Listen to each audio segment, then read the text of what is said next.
Good morning, boys and girls. As you can see, I'm in a pretty cool location. You can see the ocean behind me. There's some washed up seaweed behind me. We had a storm last night at the beach. But this is God's creation and it's beautiful. And I wanted to take this opportunity to share it with you guys this morning. This is your Sunday school lesson for Sunday, June the 28th. It's 1st through 6th grade, and for anybody that wants to watch, or if you want to just, I may get wet. For anybody that wants to watch or just hear the ocean, feel free to listen, and I hope you enjoy. So our title for today is Rejoice in the Light of Jesus, and we've been talking about being the light, who is the light, and how we can share the light with others. And we've been talking about Paul and how he wrote a letter to Philippi, and so we're going to talk more about that. And our text today comes from Philippians 4, and it's 4 through 20. And Paul did write Philippians, and that's where you get the letter to Philippi is from. Philippians. I seriously may get wet, but that's okay. Our objectives today are we're going to know that we can have joy in Jesus by turning the situation over to God, thinking right thoughts and thanking God for what He will do. We're going to think our joy does not depend on the things that happen to us, but is found in Jesus. And we're going to do this by choosing to find joy in every situation by rejoicing in Jesus no matter what. And of course, our application verse comes from John 8:12, which it's not behind me today, but I think you guys will like what's behind me today instead of those posters.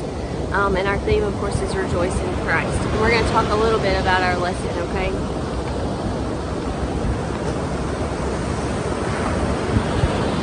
If you know the song, if you're happy and you know it, you can sing it along with this. And you may see people walking behind me. Just ignore it, okay? If you're happy and you know it. And it's a fun song. If you're happy and you know it, clap your hands. If you're happy and you know it, clap your hands. For the Father up above is looking down with love. If you're happy and you know it, clap your hands. So y'all know that song. You can sing it whenever you feel like it. That's funny. Sorry, guys. So what do you think we're going to be talking about today based on that song we sang? We're going to be talking about rejoicing in the Lord. Do any of you know what joy is? If you've watched Miss Tiffany's lessons this past month, their heart prayer for this month has been joy. And it's the contentment from knowing Jesus. When we are content, we are satisfied with what God provides. And joy is happiness. Is from happiness, because happiness is based on our circumstances. And today we're going to learn about how to have and keep our joy in Jesus. So this past month, we have talked about the light of Christ and His message. We have learned Jesus is the light.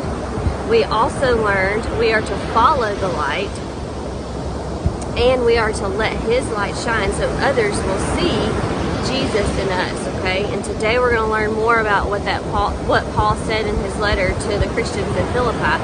And if you have your packet you picked up for me a couple of weeks ago, you're going to get field notes, and at the bottom it says NT-4.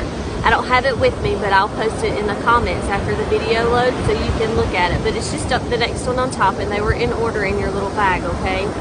If you'll go ahead and get it out, it's going to say Rejoice in the Lord always on the back side, and we're going to fill that in together, okay?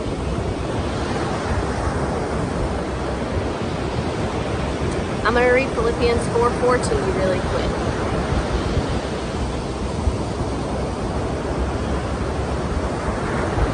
Philippians 4:4 says, Rejoice in the Lord always, and again I say, rejoice. And that's a really good verse to memorize, okay? What are the first things Paul told the Philippians to do in this last chapter? Rejoice in the Lord always, okay? Notice the last word, always. Paul didn't say when things are good, when things are bad, or when things aren't going all our way at all. He said when? Always. Rejoice in the Lord always. Paul didn't, he didn't want us to not rejoice the Lord, period, like in certain situations. He wants us to rejoice in him all the time. So can you think of a situation where it may be difficult to rejoice in the Lord? Right now, yeah, it may be tough. It may be tough not knowing if we're going to get to see our friends, if we get to go back to school, not being able to be in Sunday school with our teachers. We do get to go to church for a little while, but we can't really hug anybody. We still kind of have to wear masks when we go out. And and that's kind of hard to rejoice in the Lord, but we have to find the good in that and still rejoice in him, right? So there's many times in our lives when rejoicing in the Lord can be difficult, and right now is one of them. But Paul goes on to include ways to help us and to help them be contentful and joyful, no matter what happens, okay? So we're going to fill in our field notes. In that first blank, Paul instructs the Philippians to turn the situation over to God. So you're going to have a blank. I don't know if you can see it. It says it right there. You're going to fill in that little blank. It says, turn the situation over to God. He encourages them not to worry about anything, but pray about everything with thankfulness, and God will give them peace. And that comes from verses 6 and 7 in chapter 4 of Philippians. Now that's easy to say, but hard to do. So Paul tells us to think right thoughts. And I'm going to read verse 8 to you, okay?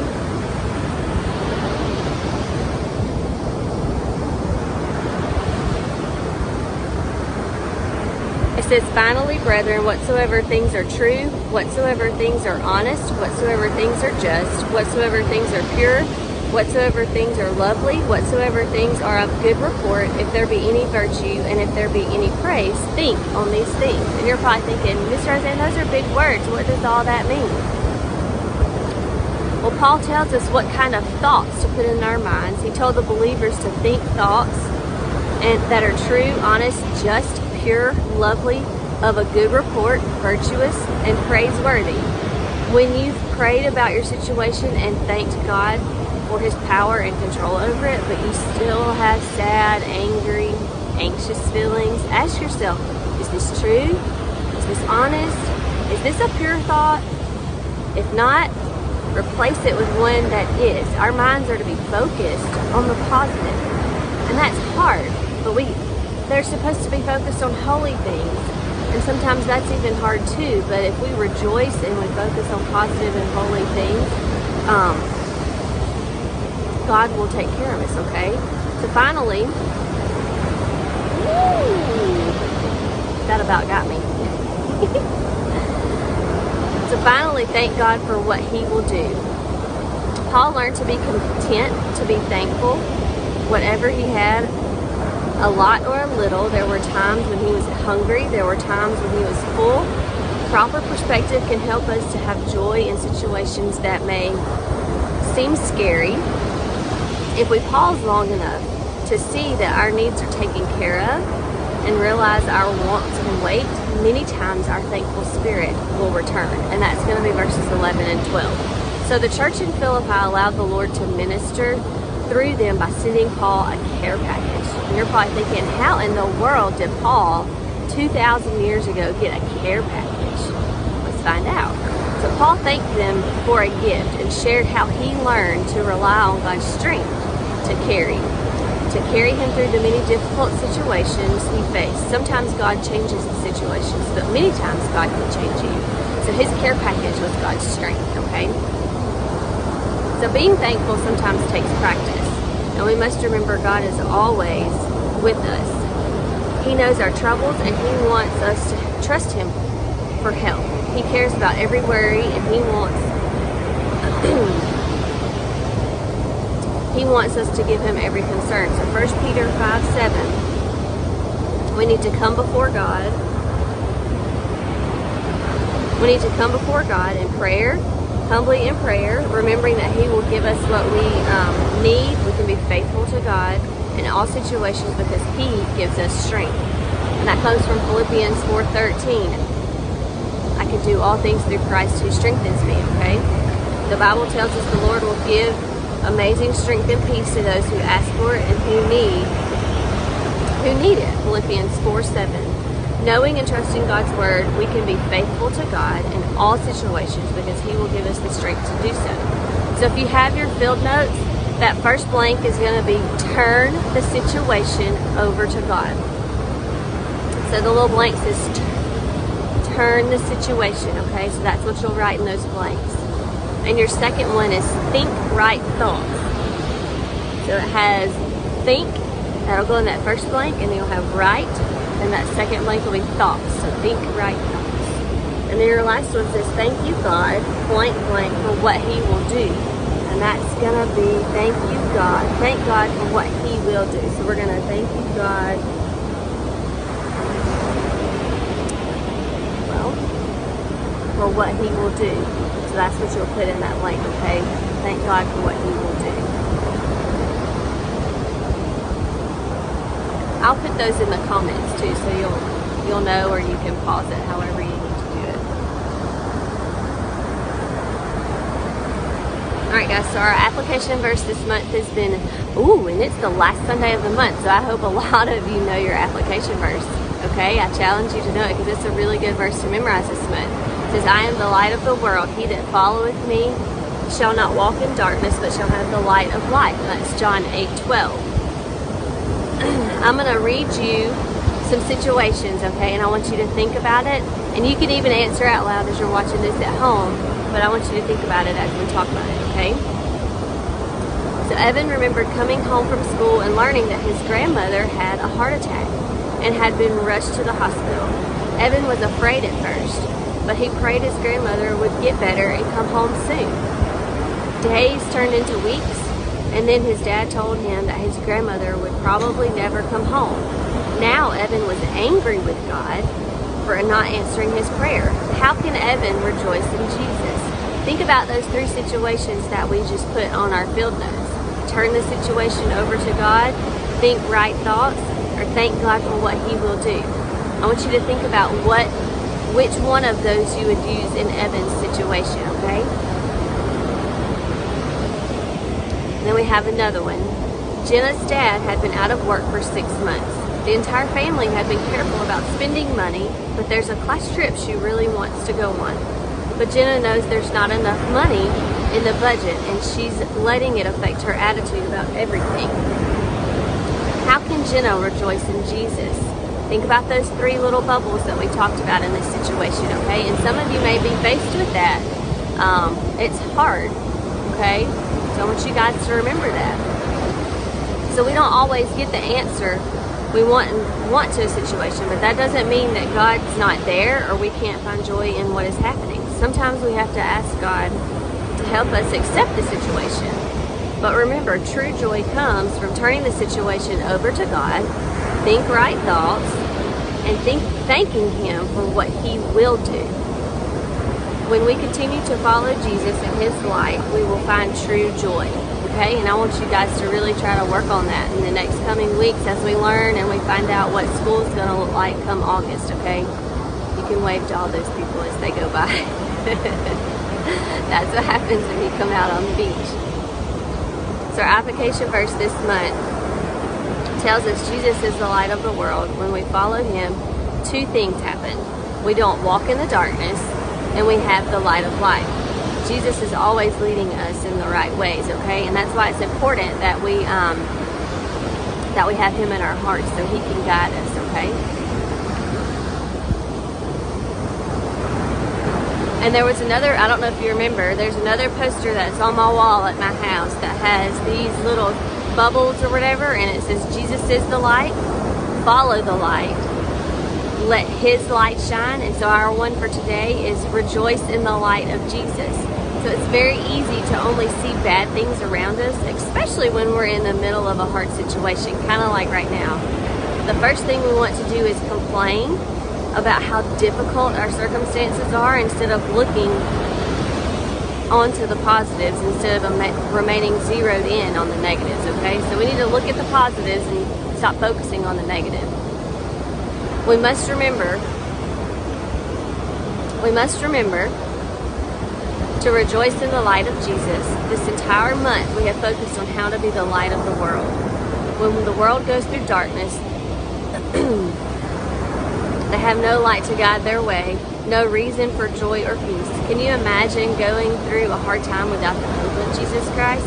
I know I couldn't, because if I didn't have Jesus in my heart, I don't think I'd be able to survive COVID-19 or the coronavirus or really anything, not even just that, but just day-to-day life, okay? Our thoughts and reactions to our circumstances are our biggest testimony. And I want you guys to remember that. Your life, how you live your life, is your biggest testimony. So you need to practice, and you hear Brother Adam Hogan, you hear him say it all the time. If you say you're a Christian, be a Christian, because your life and how you act is your biggest testimony, okay? I want you guys to really try to start working on that. So if you say you're a Christian, you really need to try your best to act like one. Are we perfect? No. Are we going to make mistakes? Absolutely. But that's where God comes in. We don't need to on purpose make mistakes and on purpose act out, but when we do mess up and we do make those mistakes, we need to have Jesus in our hearts so he can forgive us for when we do mess up, okay?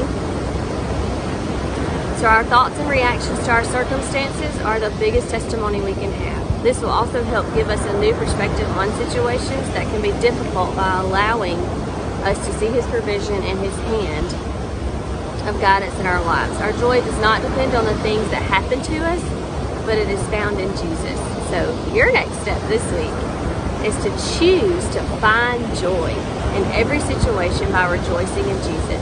And I want you to use those 3 steps on your field notes, and I'll have those in the comments, okay? Use those 3 steps from your field notes to help you have the right outlook, okay? I love all of you so much. I hope you enjoyed this video. I hope you can hear me too. I'll test that out before we post it, but we'll just sit here for just a few minutes so you can get hear the ocean. It's amazing, and God created this, okay?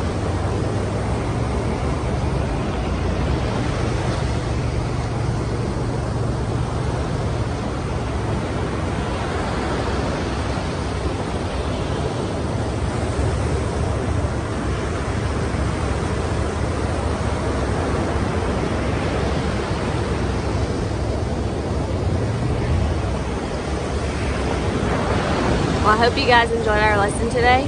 I'll see you soon. I love you all. Bye.